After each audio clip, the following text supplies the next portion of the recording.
Hello and welcome to stage 5, and that's data collection techniques. So today I can explain or apply terminology used in data collection and apply it to my project. And we're going to talk about some of those definitions as we work our way through. So types of data. There are two classifications of raw data. You're going to have primary and secondary data. Okay? Primary data is simply data that you collect. So it's information which you collected firsthand. So if you created a survey, okay, and collected it, and you did this yourself, that would be primary data. So you're the one that went out, you're the one that got the data. So I will have a certain number of people in this class that will be creating their own surveys, and then from the surveys, they'll be surveying people and collecting data that way. I'm going to have another group that's going to create a survey, but they're not going to be able to collect the data because they can't have access to the people they need. So that means you're going to take your information from other sources. So you might be using StatsCan, okay, Stats Canada, the government agency which collects data. You may be using authorized websites, and I'll talk to the people that applies to. Authorized websites. So these are people that need to get data, and people in the school are not going to be able to provide it for them. All right, and then the data can be collected from two sources. Okay, the first one, you can do a census, but a census means that every person in your focus group is surveyed. So that means that all students in the school, for example, all students in the school are surveyed. So you'd have to do each and every person in this building if you want to do a census.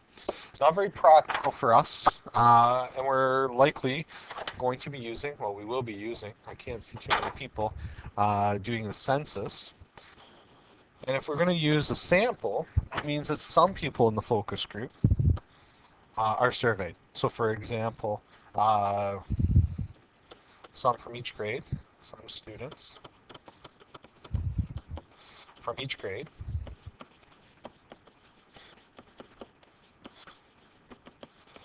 are surveyed.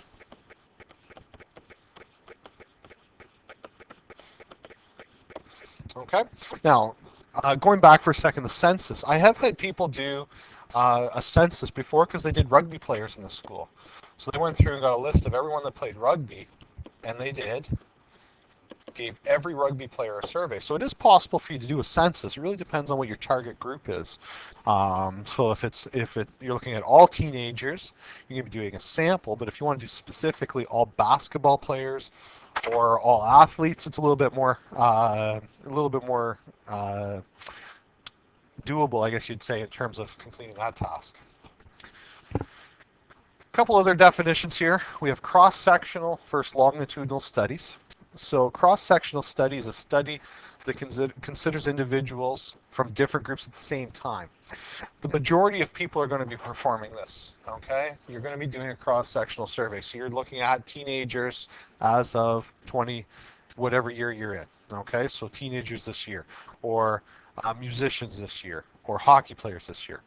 So the study begins and ends in a short period of time, so within our 4-month time frame of this course, and you're going to be collecting data from them. So in terms of an example here, I've already given a couple, right? So teenagers this year. So it could be dependency on phones. How dependent are teenagers on cell phones? Excuse me. And that would be based on this particular year. Hey, musicians. What is the correlation of people who play instruments and take math courses, okay, this year? If you're doing a longitudinal study, and I've had people do longitudinal, but that means you're going to be getting secondary data, we're looking at certain individuals over a long period of time. So you're going to be watching these people, you're going to be, basically your study group would start and you would watch them from maybe the ages of 15 to 30, okay, carried over an extended period of time. So common uses of this: cancer patients, a lot of medical field uses this. So cancer patients, mental health, if you're looking at how people improve with um, certain procedures, certain psychological or certain processes that have been developed, mental health. A lot of the longitudinal studies, though, do tend to be on medical issues. You could also be looking at social trends. All right. So there is a lot of longitudinal studies out there. So it really depends on the topic that you've chosen for yourself as to what category you're going to fall into. I find typically in the past, so a lot of taking the cross-sectional study, but don't be afraid if you want to try the longitudinal, uh, you're more than welcome to. But again, you'll be looking at secondary data. Collecting data. So what is random data? So you want to make sure that you get data that will tell you or give you a feel for what's going on in terms of your topic. So we're going to talk about some different techniques that are out there, and you are going to explain them for me, or how you would apply them for your particular project. So what I'm going to do is going to give you a series of examples to show how each is done. So the first one is simple random sampling. And that requires that all selections are equally likely and all combinations of selections are equally likely. So this technique, it may not be representative, so you may end up with all females, but that's a probability. That would be due to chance. That's not the fault of the method. It's just the odds. What are the odds of that happening? So I use the same example all the way through with all my different methods, just so you can see how they're used. So the example I use throughout, we're looking at a 40-unit, 5-floor apartment building. So it means there's 8 apartments on each floor. And how would I apply it? If I'm looking at, I want to know what they think of the maintenance in the building. So basically, how would I apply simple random sampling to this building? Well, basically what I would do, I would number the apartments,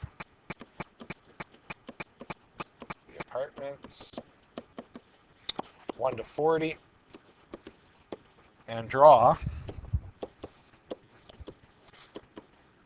10 out of a hat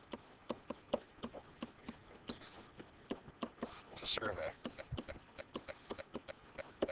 Okay, quite simple. Keep it simple. That's how I would do it. Okay, I would number the apartments 1 to 40 and then just draw them at 10 out of the hat, for example. So what potentially could come from this is that if I do my random draw out of the hat for 10 apartments, they all could be on the upper floor. Like they could all be on floors 4 and 5, but that's just the luck of the draw. So it is random. However, there could be some bias that arises from that. But again, the bias stems from that that probability of that happening, and we already talked about probability in the first unit of this course, or second unit of this course. So you can see what is the chances that that would happen. The second one I want to talk about is system random sampling, and it's used when you're sampling a fixed percentage of the population. So random, you'd start at a particular apartment in my case, and I would do every nth apartment. All right. So same example, 40 units. If I want to do 10%, so solution, let's say I want to do 10% for, let's do 25%. So 25% is desired. So that means that 0.25 times 40, that means I'm going to do 10 units. Okay. So what I would then do is 40 units in total divided by 10, and I would get 4. So I'm going to do every 4th apartment. So in the write-up over here, I would start with apartment number 1 and survey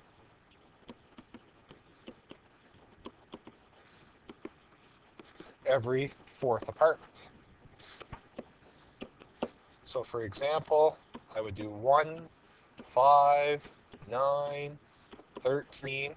Every time I'm adding 4. So what that does is it ensures that the entire apartment building is being surveyed at a regular interval, so there's no bias in whose apartment I'm choosing. The 25% was a number that I chose. For your project, in terms of the size, I would recommend for the project, if you're going to do this particular method, you're aiming for about 50 students. Okay? I wouldn't recommend doing more than 50 surveys for this project. So keep that in the back of your mind when you're talking about what percentage. And that's plus or minus. If you have 40 or 60, it's fine. But that's really the realistic goal here. All right. Next, stratified random sampling. So it occurs when the population it's divided into groups called strata. So that could be ages, floors, schools, etc. And then a simple random sample of the members of each stratum is then taken proportional to the stratum size. So blah, blah, blah. So what does that mean? Here's the example. Same thing. 40-unit apartment building. There's 5 floors. In this case, I would say each floor, oops, is a strata. Each floor is a strata. So I know that there's 8 apartments on each floor. On each floor. So what am I going to do? I'm going to, over here, I would survey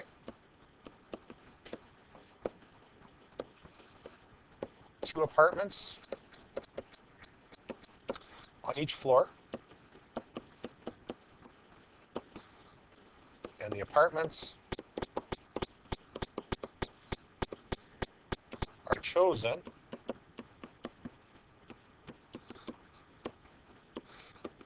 by drawing out of a hat.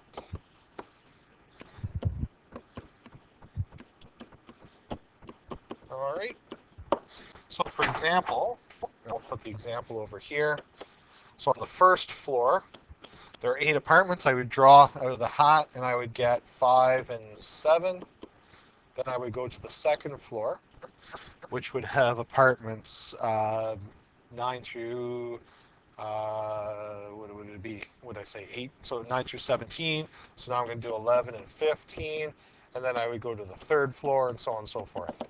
Okay, so I'm just drawing out of the hat. So every floor would end up with equal representation with this method.